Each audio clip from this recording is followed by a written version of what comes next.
Hey, what's up, fam? Hey, once again, I want to thank you all for tuning in.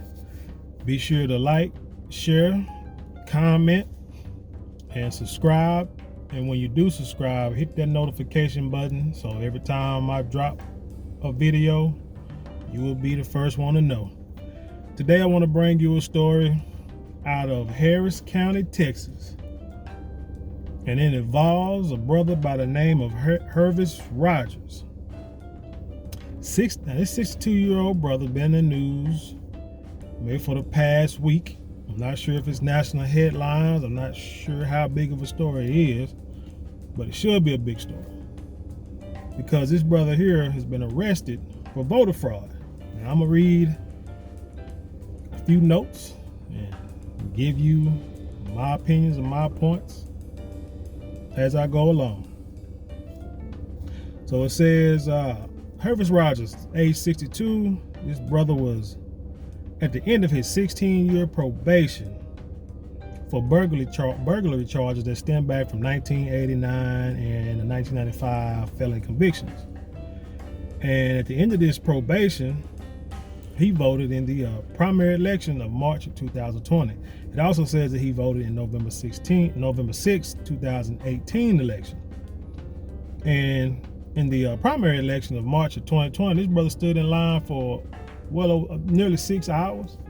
Matter of fact, it said that he was the last person to vote at that precinct, which is located at Texas Southern University, which is a predominantly black college, or HBCU.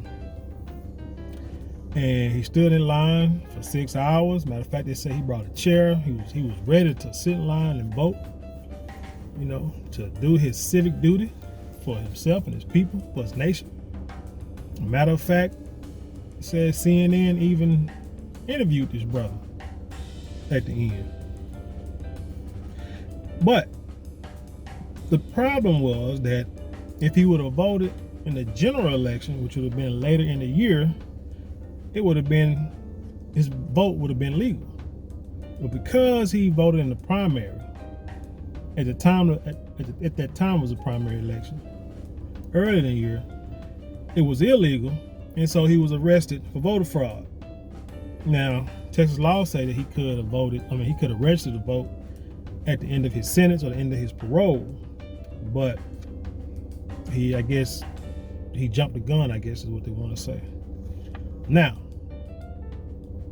thing is, it says that to be guilty, he have to have known that his vote was illegal.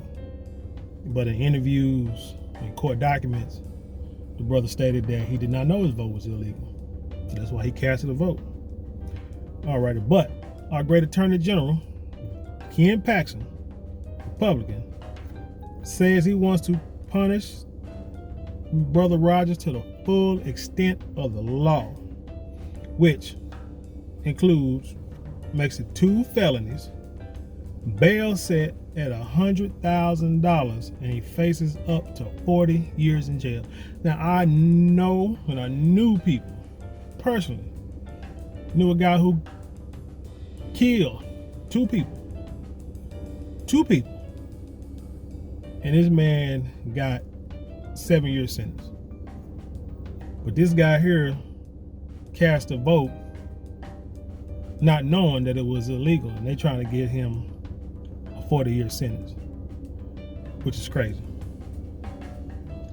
Then also, Ken Paxton is also trying to have the trial moved to Montgomery County, which is where Brother Rogers was arrested. Thing is, all the voting, the so-called illegal vote was done in Harris County. But rumor has it that there's a belief that Paxton wanted to move to Montgomery County because it's a majority white county, and most likely he will not get to be able to get a jury of his peers.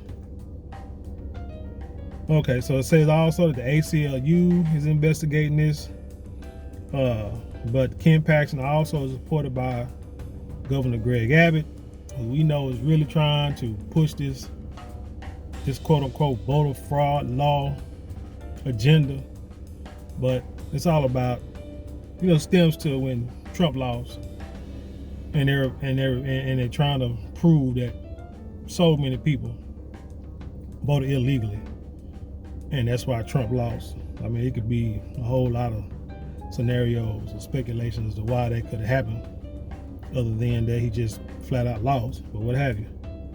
But it says here that Rogers has been released thanks to the Bail Project National Revolving Bail Fund, which helps those who can't afford to pay these outlandish, crazy bails. And sometimes it don't even have to be outlandish. I saw a case in New York where a brother was in jail for months, but that's a different story because his bail was like $1, but he didn't even know. Nobody even told him that his bail was $1. He was in jail for like months. But again, that's another story for another day.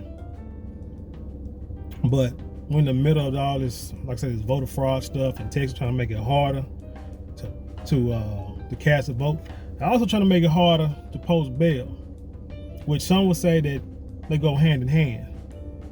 Because if you go to jail, get a felony, and you can't post bail, you can't vote. You're trying to make it harder for felons to vote, even if they complete their sentence, because they believe pretty much that all these felons and illegal voters are going to vote Democrat because Republicans are so conservative. But again, like I stated in the other video, one bird, well, you said it's two different wings on the same bird. I mean, it is what it is. So my thing is about this is, how can you prove voter fraud? If a person says that they unwillingly knew or didn't know that they weren't supposed to vote, how can you prove that they did know they were supposed to vote? It's kind of like hate crimes. When you got a person of one ethnicity kill a slew of people from another ethnicity, the person of that so-called ethnicity that committed the crime want to say, it's not a hate crime. The guy just had a mental breakdown because he got into it with his mama or parents earlier that day, so he just went out and shot some people. My question is, why in the hell he didn't just shoot his own parents or shoot himself? You know what I'm saying? Why you gotta go out and shoot people that had nothing to do with it, and a whole group of people? Or they say, he's a young misled kid, let's take him in and we'll get him some Wendy's, on the way to the jail cell. But we don't know if it's a hate crime. We got to do a whole investigation on it. But again, like I said, how can you prove intent on voter fraud? Dude said that he didn't know. I said, I don't get it either. But this case also shows me too that voting is important. But I'm not saying that you should vote. I'm not saying that you shouldn't vote. What I'm saying is, if you do vote, voting is important, so it's more important for you to make sure you vote for someone that's going to give you tangible benefits. Period. Not somebody who want a song and dance, not somebody who want to make you happy, or somebody who want to pass a holiday that everybody can appreciate. We talking about some of the tangible benefits like reparations, like equal housing, equal, taxes, use of taxes. Restaurants. A lot of restaurants have things called tip pools. Well, waiters get tips, and they put them in the pool so that the staff that don't get tips can share in that. I'm sure the waiters and waitresses don't like it, but hey, it helps the business grow, and it helps keeps camaraderie and peacefulness at the restaurant. Or just like the NFL. Like NFL, they share in profits, in revenues. So you got teams like the Cowboys, they make most of the money. Their value is higher than most every sports team in the world. and they share revenue with teams that don't make a lot of money. They may not like it, but it's best for the business. It's best for the NFL. So my thing is, why the government don't see that with taxes? Because taxes, if you could share taxes, with the poor, like a tax pool or something, that can do nothing but, benefit the people, no matter what. But for some reason, it seems like when it comes to government money and helping out, the poor side of town, helping to raise money for schools and stuff like that. Like I said, underserved schools and neighborhoods who don't get the tax breaks because a lot of the people there, don't pay them. They don't pay like property tax. They live in apartments or they rent. The owners pay property tax, but because they're business, they can get some kind of, probably some tax breaks and stuff. So taxes in that area, the money in that area, the taxes are not a lot. So they mess around, like I say, don't get don't get the same benefits as like the rich part of town. So again, like I said, I wanted to have a tax pool, but like I said, that's the type of stuff that you should demand when people want you to vote. If they can't get you tangible stuff, what you're voting for is to say, hey, this racist over here lost. Well, you helped another racist get in, because everybody that voted for Biden, all the brothers and sisters that voted for Biden, just to get quote unquote racist Trump out. Biden ain't done nothing for you, but he's doing stuff for everybody else. So like I said, I don't understand it. But the story also shows that these laws are not for us, are not for the Aboriginal people.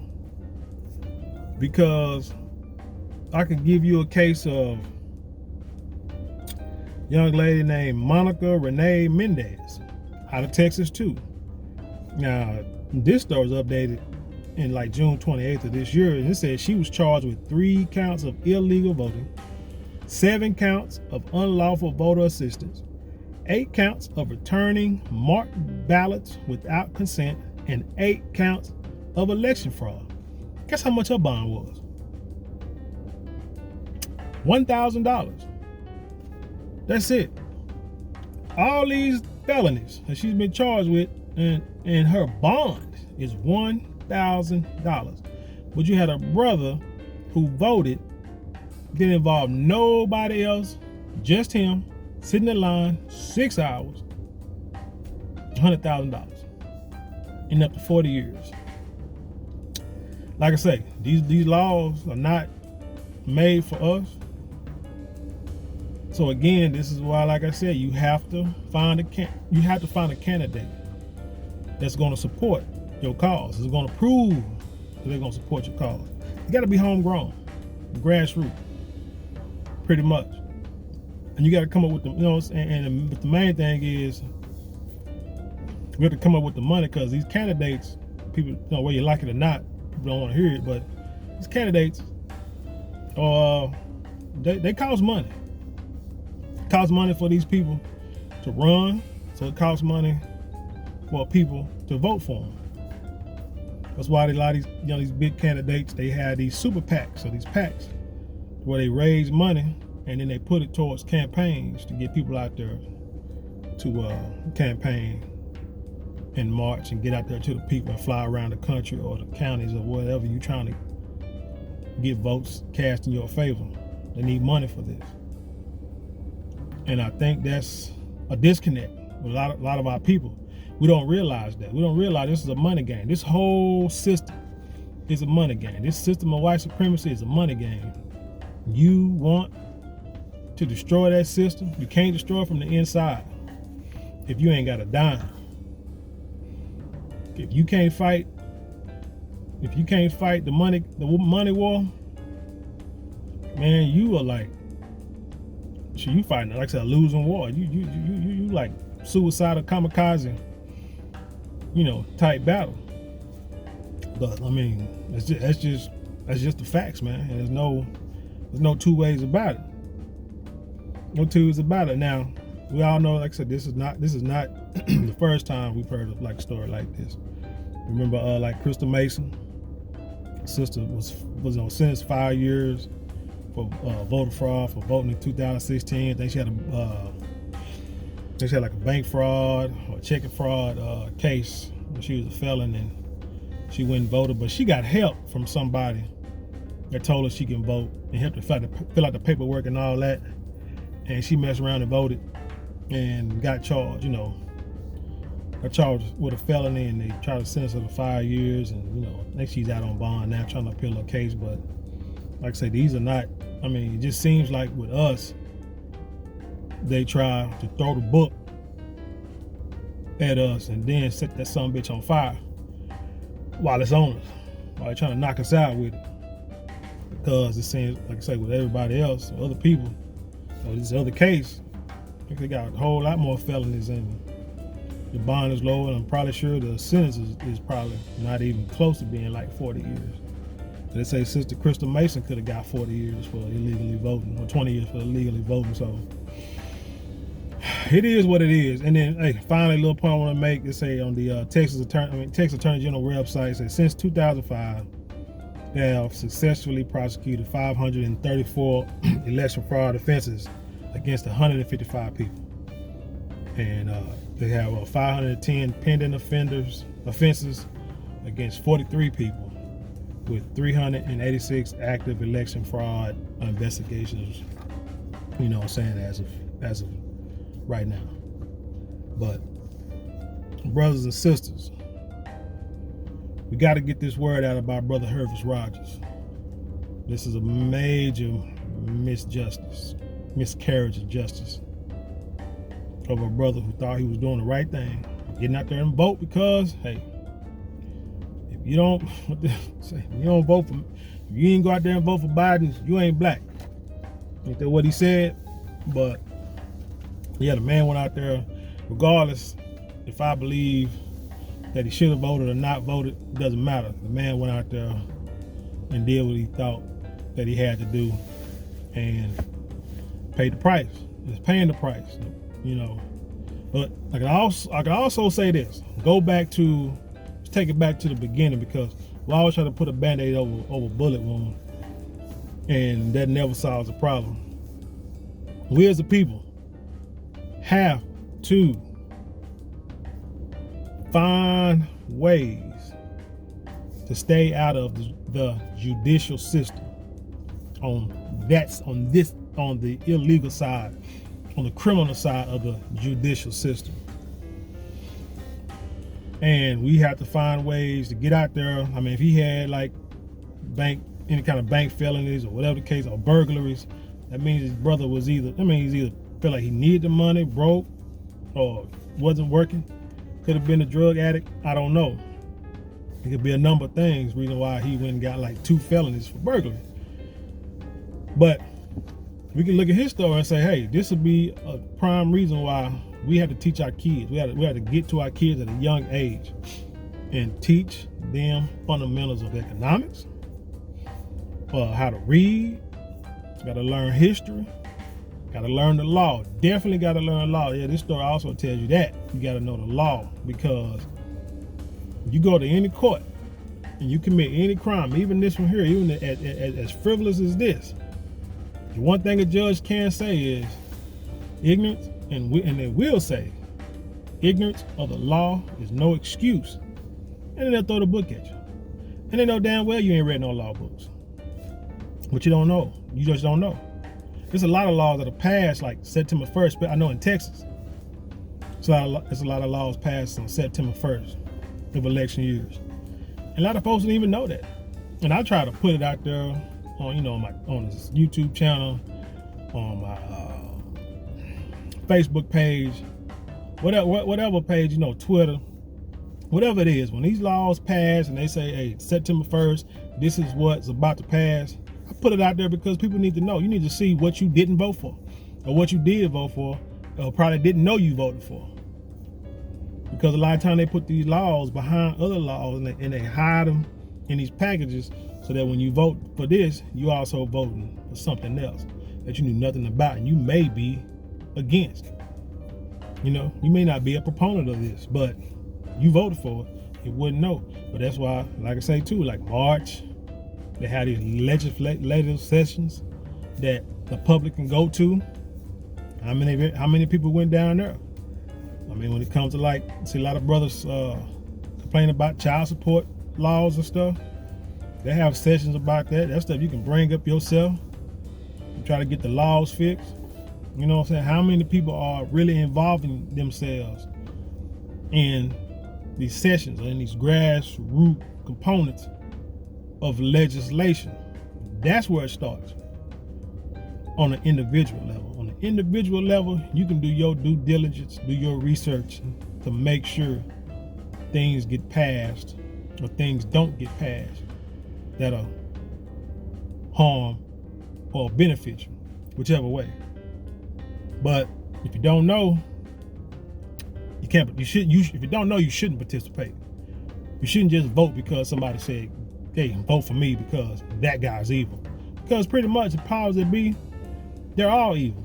And which I understand, like I've been reading Neely Fuller's book.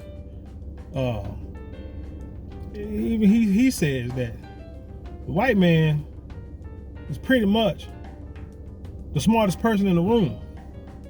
Now, a lot of people don't like that statement, but I understand what he's saying, because what he's trying to get you to understand is that the people that are in power are not stupid. Because if they were stupid, explain to me how they have been in power for, in this country, been around at least 250 years, almost 300 years. Or you can go ahead and say, well, 400 years is when they had some slavery. And, you know, even before the country, you know, way like 200 years before, you know, 1776. So you got to realize that these people are in power for a reason. And like I said, they're not stupid. You may have a few bad apples, a few rotten eggs. You might have a couple of dummies. I mean, people try to say that George Bush, that the younger George Bush, the son, they try to make him out to be a dummy. But that dude wasn't stupid. People try to make Trump look like a dummy. Trump wasn't dumb. Trump just said what the hell he wanted to say. Trump knew and knows a whole lot what's going on behind the scenes that nobody wanted to see.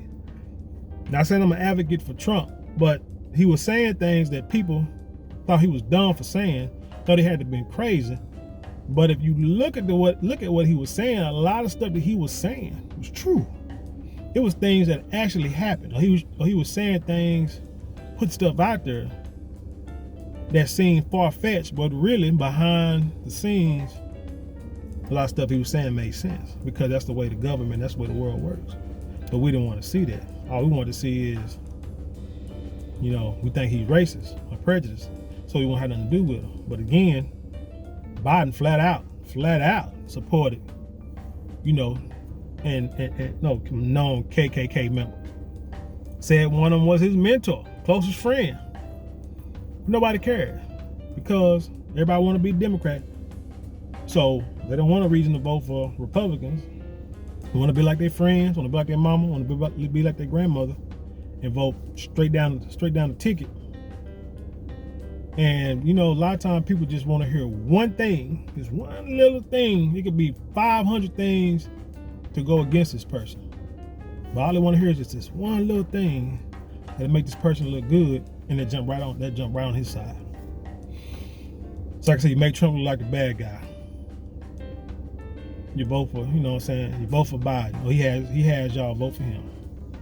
And then he goes out here and pass laws for everybody but you, just like Obama had passed laws that help everybody but Aboriginal people.